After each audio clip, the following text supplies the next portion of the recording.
The scale of illegal immigration and its impact on our country is simply not understood in this Parliament, nor do most members even care.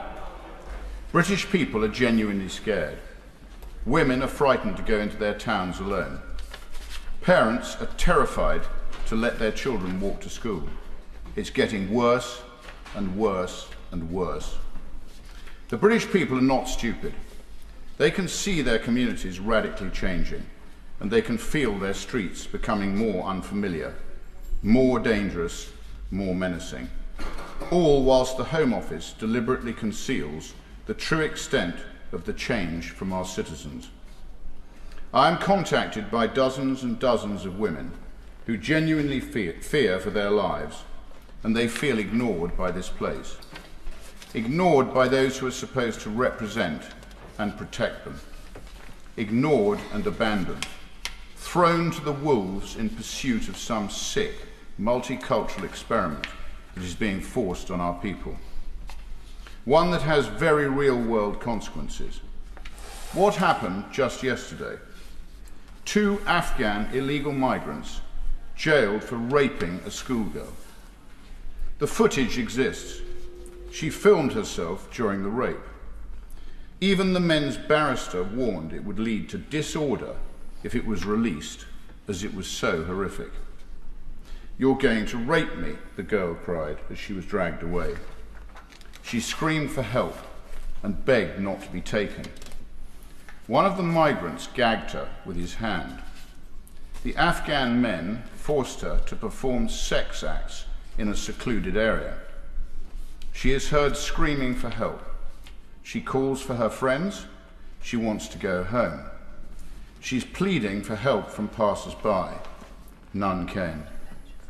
Can you imagine her horror, her fear, her desperation? Think if it was your daughter. How would that make you feel? Honestly, think about that. Would the Honourable Member give way? I will give way. He is making a very powerful introduction to his speech. He and I share profound concerns regarding the scale of illegal migrants in the UK and their ability to arrive here and disappear. The case he speaks of yesterday, the most disturbing thing for me is that we are being gaslit by the media because these 2 Afghani boat arrivals were described as being from Leamington.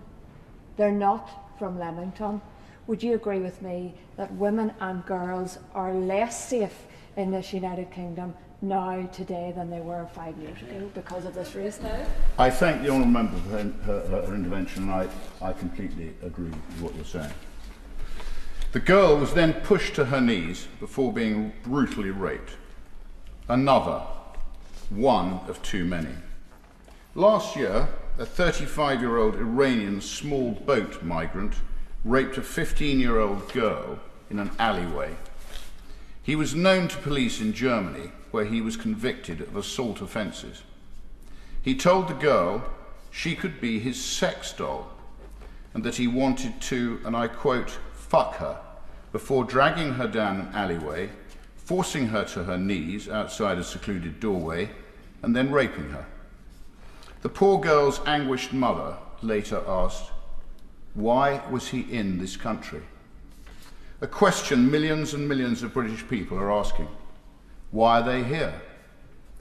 These are unimaginable horrors, but they are happening right across our country every day, brutally and relentlessly. This House may not like to hear this, but it must listen. It must understand, it must digest. This is a political choice, and it's one that this Parliament has made. These are men who should never have been in our country to begin with. They should have been detained, and they should have been deported, indiscriminately and without question. They weren't. They were housed, fed and cared for at taxpayer expense, released onto our streets, allowed to roam freely. Thousands and thousands of them, unvetted foreign men from barbaric cultures that have no place in our communities. Words cannot adequately describe my disgust for what has been forced onto the British people. Since being elected, I have used what little influence I hold to try and uncover the impact of these migrants. and just how severely the British people are suffering because of it. I've asked over 600 questions of the Home Office. I received very few answers, particularly when the question is regarding illegal migrants. No data, not centrally collected, and disproportionate costs are often cited. I thought perhaps incompetence, but evidence has come to my attention that proves that the Home Office has been misleading MPs. On January the 20th, I asked the Home Office this question: what information the Department holds on the number of irregular migrants defined as absconders. Oh, don't give way. I will give way. I'm extremely grateful to the Honourable Gentleman. I did give notice that I was going to intervene on him. It is inconceivable, isn't it, that Home Office ministers wouldn't know that? For when I was a Home Office minister, I've been asking my officials for exactly that kind of information. So it's not just that the Honourable Gentleman didn't know it. It seems that ministers didn't either. I can't believe that, Madam Deputy Speaker. It's inconceivable. I thank the Right Honourable Gentleman for his intervention and very helpful. On that point? Yeah. Can I commend the Honourable Gentleman for Great Yarmouth for bringing this debate, and he has illustrated by the story that he has conferred and by the evidential base how bad things are. Madam Deputy, I did a check beforehand. Data set from the Home Office shows that as of October 2025, there were 53,298 migrants who breached their immigration bail or absconded from detention, meaning their whereabouts are unknown. So does the Honourable Member agree that this only adds to the stress of our community, the health and housing systems, and that more must be done to find those who have illegally breached immigration bail and deport them back to their country of origin? I thank the Honourable Member for his intervention, and I will come on to that point in a minute, but I completely concur. So I will recap the question: what information the Department holds on the number of irregular migrants defined as absconders. A minister replied, the requested data is not readily accessible from published statistics and could only be collated and verified for the purpose of answering this question at a disproportionate cost. That was not true. On the 3rd of September, I asked the Home Secretary the following question: what estimate has been made of the number of foreign nationals who have absconded after being served with a deportation officer? The answer from a different minister: the Home Office does not hold any central record of the requested information. That was not true. On the 24th of November, I questioned the Home Office Permanent Secretary and the Public Accounts Committee on the number of illegal migrants who have absconded from Home Office accommodation in the past 5 years. No concise answer. During all of this, a Home Office whistleblower presented themselves with these figures in black and white, regularly disseminated within the Home Office. The actual data is as follows. There are 736 foreign criminals in the total absconder pool for foreign national offenders. 736 foreign criminals who have been released from prison and then absconded before deportation. Please think about that. 736 criminals, rapists, murderers, paedophiles. They were meant for deportation but have escaped into the community. 736 of them. It is a terrifying thought. Overall, the total absconder pool stands at 53,298, largely referring to the number of illegal migrants once in the system whose current whereabouts is unknown. Would the Honourable Member give way? I will give way. Thank you, Madam Deputy Chair. Thank the Honourable Member for giving way. With 53,000 illegal immigrants who have absconded with no address and 736 ones that have committed crimes and have absconded, would the member agree with me that this government has lost control of its borders, it's lost control of its immigration policies, and it's lost all credibility when it comes to immigration issues. I thank the Honourable Member for his very helpful intervention, and I do agree. Unvetted and unknown men, sex pests, misogynists, even far worse. In our communities, on our streets, near our schools, in the thousands and thousands, this is a national security emergency and must be treated as such. The evidence is undeniable. I have seen it. The Home Office documents, in Home Office documents. It exists, it is real. The figures were not even disputed by the Home Office. They simply told the Telegraph the following. The Home Office has refused to confirm whether the figures are accurate, saying it does not comment on speculation. This is not speculation. This is cold, hard data. The numbers, which demonstrate quite spectacularly how the Home Office has failed to keep the British people safe. It is an outrageous scandal that this information has been deliberately hidden from the British people. We deserve to know the facts. We deserve to know what is being forced onto our communities. The answer is staggering. 736 foreign criminals gone, disappeared. 53,298 illegal migrants gone, disappeared. My questions: where are they now? What is the Minister doing to detain them? Where did they come from? What are their convictions? How has this been allowed to happen? I can count, thank you. Why did the Minister mislead the British people? Who is being sacked? Will the Minister... Order. We don't need commentary from a sedentary position. And to remind Mr Lowe, we do not accuse other members of misleading the House. So please refrain from using such terms and please check your language. Mr Rupert Lowe. Will the Minister now commit to publishing these figures on a regular and transparent basis? Or will I have to continue exposing it? Further whistleblowers have already come forward with additional information, and I thank them for that. My warning to the Home Office and other departments is this: be very careful about any further misleading statements. There are many decent people in the civil service who will not tolerate it, and I want them all to know that they have a safe and secure channel to release this information publicly through me. Sunlight is the best disinfectant, and this festering, rotting mess desperately needs to be disinfected. I will give way. I'm grateful to my honourable friend for giving way.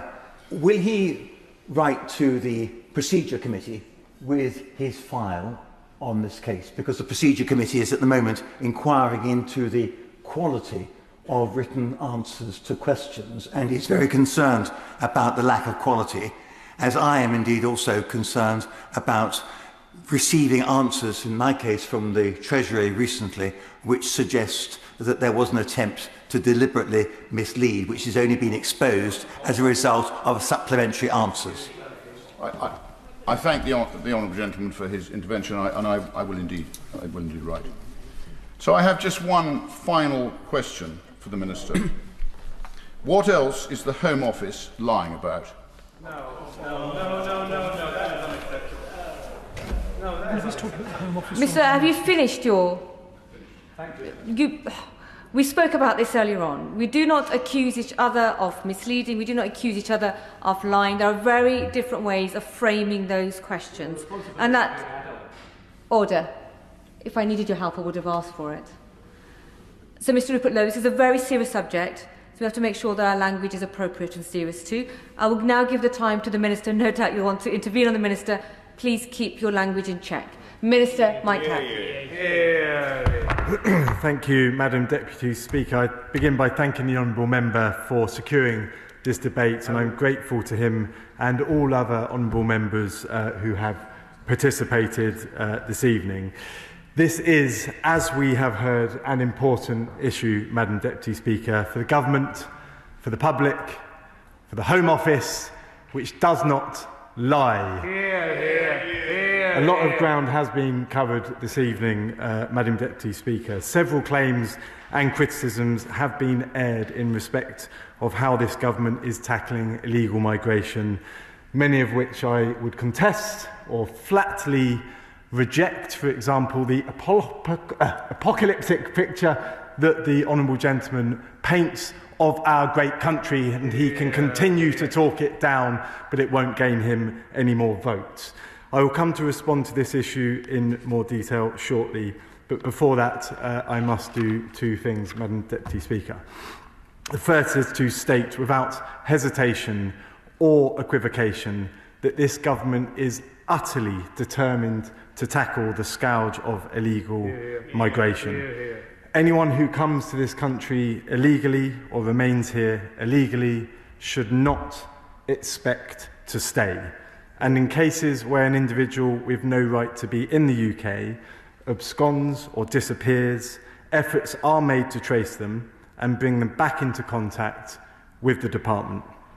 As the Home Secretary has repeatedly made clear, the ability of the state to determine who can come to this country and who must leave is an essential part of any functioning immigration system. Public safety is paramount, and the honourable member raises some disturbing recent events, and we will do everything in our power to protect our citizens, our communities and our country. It's been a top priority to fix the mess we inherited, and our efforts are having an impact. Removals of those with no right to be here have increased dramatically. Almost 50,000 people have been returned since July 2024. That's up 23%, a record increase, Madam Deputy Speaker. Deportations of foreign criminals have also increased significantly in the last year, with over 5,430 foreign national offenders returned as of the end of October 2025. This is an increase of 12% compared to the previous year. And I must stress, the mess we inherited, Madam Deputy Speaker, isn't fixed in a week, a month, or a year. We inherited open borders. We inherited hotels full, costing the taxpayers £9 million per day. And we inherited a system that had ground to a halt in the Home Office. And that processing has now increased by 50%. This demonstrates very clearly that we are making progress and that Britain will not be a soft touch for illegal migration. We've ramped up enforcement activity, whether against the criminal gangs, against illegal journeys, or against illegal working here at home. In the last year, enforcement action to disrupt illegal working across all sectors has reached record-breaking levels, with over 11,000 visits and 8,000 arrests. That's up 51% and 63% respectively, the highest this country has ever seen.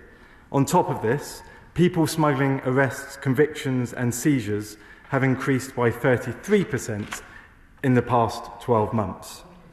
This all contributes to the government's comprehensive and systematic work to reduce the incentives that draw people here illegally and to scale up removals. I give way.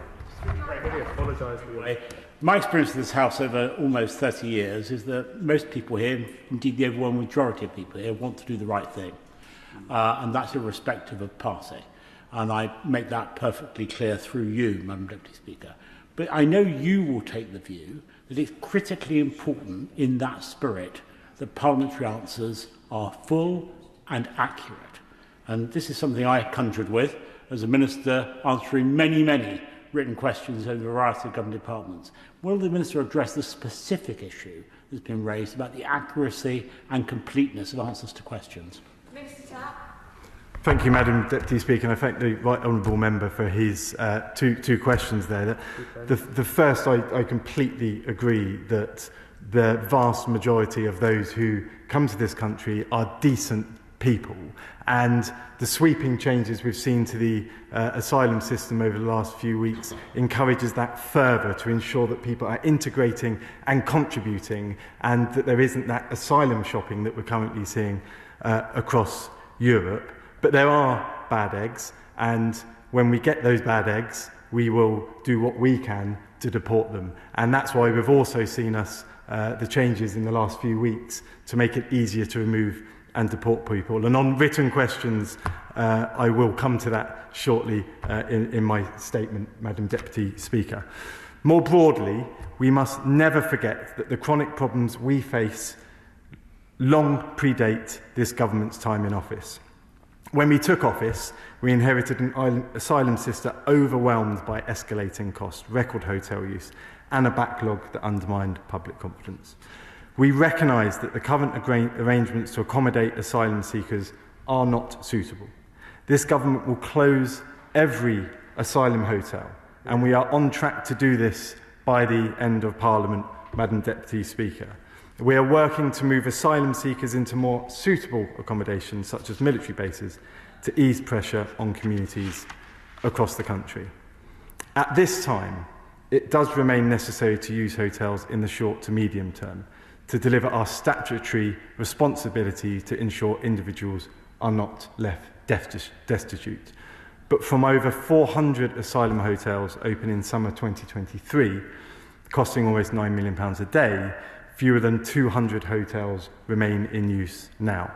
Yeah. This is not just about costs, but about restoring control to our asylum system.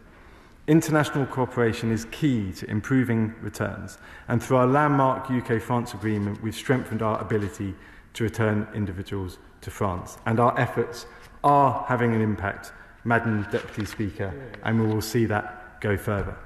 Turning now to the specific focus of this debate. I am aware of the interest in these issues, specifically around absconders. While I will not comment on leaked data, I can set out to the House the steps that are taken to ensure that an individual remains in contact with the Home Office and the consequences should they abscond. An individual granted immigration bail may be required to reside at a specified address and report at regular intervals in person to either a reporting officer or a police station, or by telephone or digital messaging. In some cases, a person may also be required to wear electronic fitted device.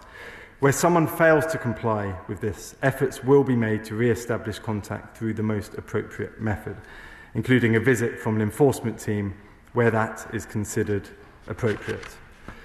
Individuals can come into contact with the department for a variety of reasons, but where they are considered to be an absconder,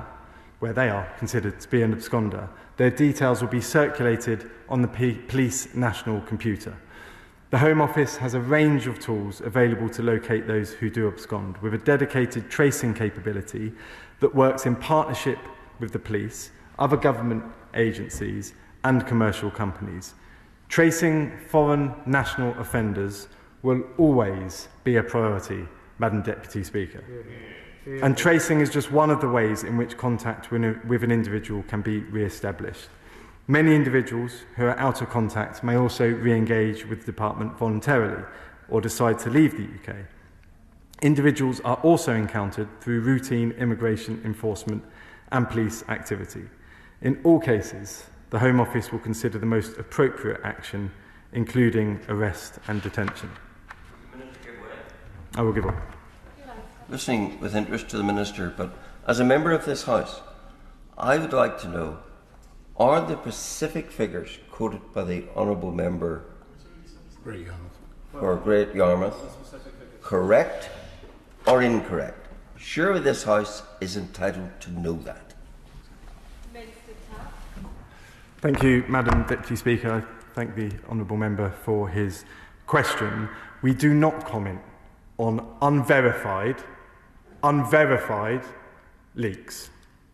Now, my officials have acknowledged from internal reviews that the interpretation of what an absconder is requires clearer definition in departmental policy. Work is now underway to amend guidance and operational processes so that it is clearer for immigration officials interacting with individuals to know when an absconder marker should be associated with a person, enabling them to take the right action in a timely way. Of course, there is more to do, one moment, which is why we're implementing the most significant immigration and asylum reforms in modern times. I give way.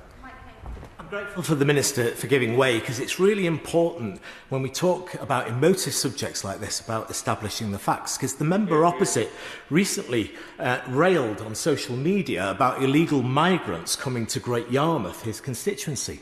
They happen to be canoeists. Transversing the Atlantic for the motor neuron disease fundraising course. Now he is Billy No Mates. He's like some latter-day King Canute without his courtiers on the beach, railing at the tide to go backwards. Does he not agree? And I hope for the record, Madam Deputy Speaker, I pronounce Canute correctly. Thank you, Madam Deputy Speaker, and I thank my honourable friend for his question. I think it's really important, Madam Deputy Speaker, in public life to ensure we're not sensationalising and not raising the temperature on such an important and divisive issue. And that is precisely why, Madam Deputy Speaker, we in the Home Secretary and the Home Secretary are looking to restore order and control to this system, so the likes of the Honourable Member cannot use it as a divisive tool for their own political ends.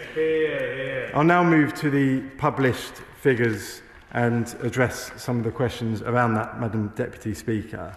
The Government is not in a position to state the current levels of illegal migrants whose whereabouts are unknown, and this is because the information is not currently available from published statistics. The data would have to be taken from a live operational database and include historical records, which means that any figures would not be sufficiently robust and not verified. Madam Deputy Speaker, before I finish, I will again thank the Honourable Member for securing this debate and all others who have contributed. These issues are a source of concern for many of our constituents, Madam Deputy Speaker, and it is right that they are discussed in this House.